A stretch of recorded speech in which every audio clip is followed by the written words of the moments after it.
a lot of students have just made it through that first report card period of school, and you may have noticed some things in their grades or in their behavior that may signal an idea that there's a problem, that bullying might be an issue for them. And Kathy St. Julian, child and adolescent therapist with Lakeview Center, is here today to talk about that. Welcome. Kisa.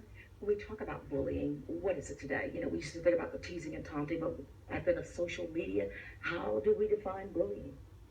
Well, the Centers for Disease Control defines bullying as a youth form of aggression and control, where someone is getting unwanted aggression towards them against their will. And this can happen in many ways. It can be physical, such as getting hit on or threats of bodily harm.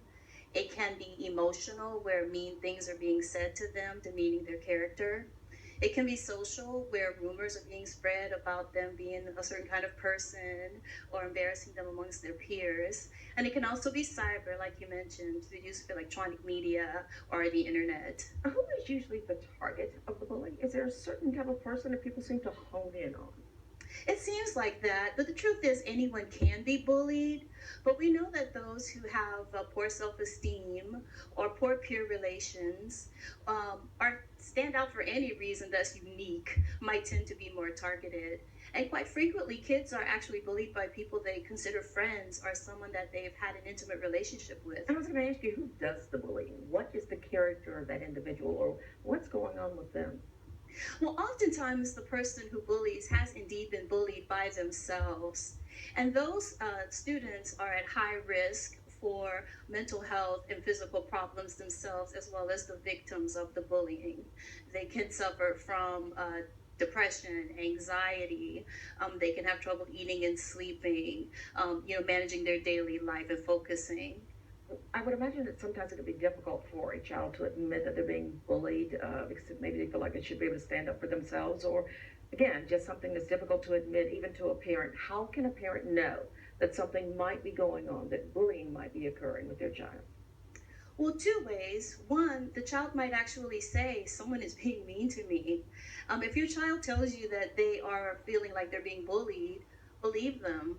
Don't try to discount their experience and say, well, it's just a rite of passage, or you just need to ignore it and it'll go away. Validate their feelings and discuss what they need to feel safe so that you can work with your community, your schools, to ensure their safety. The other way is that you might notice them avoiding school, avoiding activities that they used to enjoy. You might find that they are coming home sick from school often. Every day they have a stomach ache as they try to avoid their threat. After school, they might have a really nasty attitude, like they had a bad day.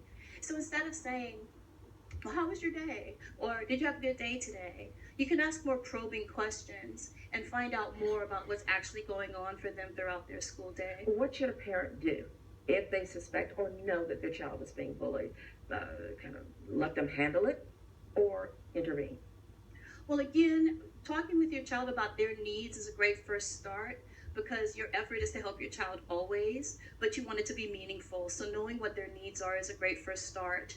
Many communities, in fact, many school districts have stop bullying protocols where they want to be informed, and then they have measures to help ensure that your child is safe.